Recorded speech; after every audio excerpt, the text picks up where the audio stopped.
Hey, I'm Travar, and today we're reviewing the Tyrannosaurus Sentry from the Power Rangers Lightning Collection. Welcome back to the channel. Thanks for watching the last video, the SSR Night of Vengeance review. I've made a few changes to this review. It's going to be a little different.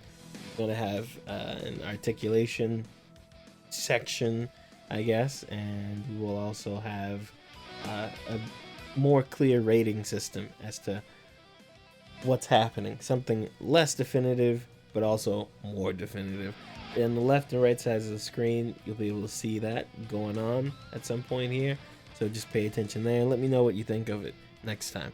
This is a toy I was really looking forward to picking up. I got 3 of them from Target for the regular Lightning Collection price. I think at the time that was about $23. I didn't pre-order. I was lucky enough to just kind of walk in and find them, but these were pretty popular. They were on pre-order for like a year, but we finally got it. I'm a big Power Rangers fan. I really like the comic books. I started reading them a little bit ago. It goes into a lot of lore, and this character is from that. This is the Tyrannosaurus Sentry, first appearing in Boom Studios comic book. The book is called Mighty Morphin Power Rangers, issue 13. The Sentry is basically the Red Ranger, or Red Ranger-like, but very militarized. It's an army builder, which is why I bought 3 of them, and I think they're really cool. Overall, I like this figure. It's a Lightning Collection figure, so it's pretty standard with articulation and what you can do with it. And because of that, the figure is made or broken due to the details. Unfortunately, this one falls behind in what I expected the details to be. This toy is defined by its accessories. Without the lance and the cape, it's just a Mighty Morphin Power Ranger Red Ranger. But that is what the design is anyway. The only difference is I think the parts that are painted black here to show paneling should probably actually be layered plastic to make it feel like armor and a different figure. Without that, it's just kind of a Red Ranger with a belt and no mouth. Let's take a look at the 4 accessories we have here. First is a translucent lightning effect. We've seen this many a time. I do like these. They're pretty versatile. You can use them with different toys. And we also have the bladed power staff. I just made that up. This and the cape are where most of the money went to.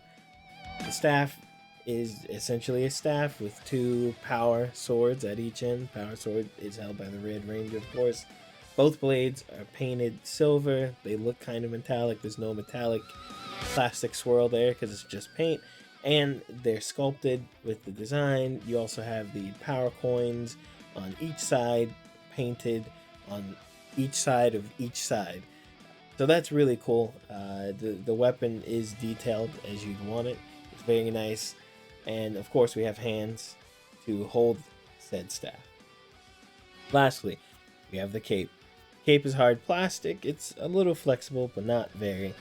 The inside is painted gold. The outside is red plastic.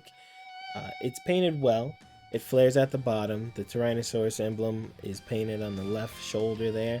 And it's comic accurate. It looks really good. The only problem is it limits your articulation if you have it on the guy.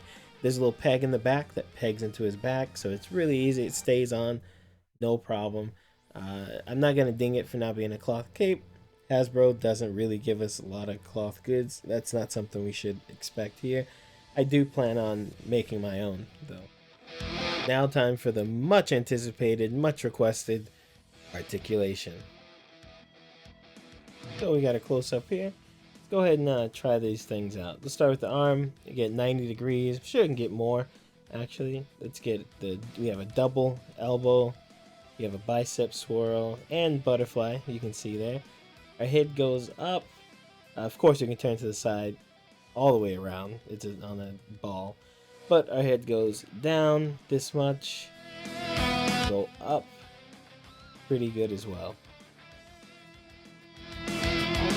I like how they've made these. We got some boot swivel, right? And we got thigh swivel. I really like the boots. They look real neat. Our legs come up this much. Looks like about 90 degrees or something like that.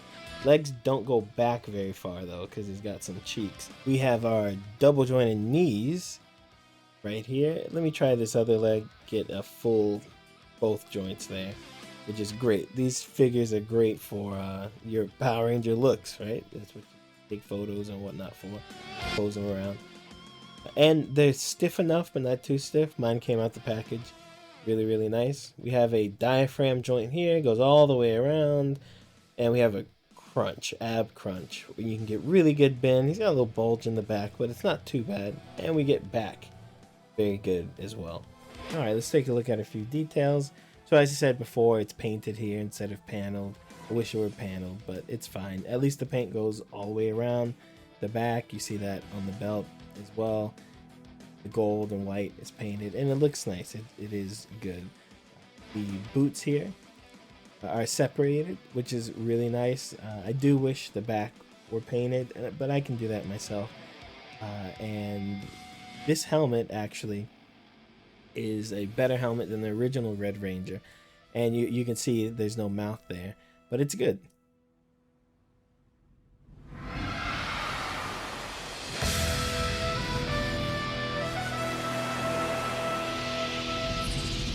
And we reached the end of the review. I like this toy. It's really cool. Well, it's kind of cool. It's pretty cool. It's not amazing. Out of 14 remarks, we had 11 good ones to 3 bad ones. So this is a 7.8, and we'll round down. I'll say this figure is a 7.5 out of 10. And a lot of that weighs on how much you like Power Rangers or invested in that universe. But the toy itself works. It's built well. It looks cool. And I can't say much wrong about it. Thanks for listening to the review and watching the review. Any other suggestions, I will gladly accept. Please mention in the comments anything else you'd like to see or a different way you want to take the review. I'm always, probably the next video will be way different from this one, so we'll see what happens. But stick along, or stick around. You'll see a few photos here, and thanks for watching. Follow us on Twitter, Instagram, Facebook. Just search Super Chevy Bros. It's Super Chevy Bro on Twitter. You'll find us out there. We have a video game podcast that I do with my mom, and if that sounds interesting to you, please check it out. If it doesn't, check it out anyway, because how would you know if you don't? But anyway, enjoy. See ya.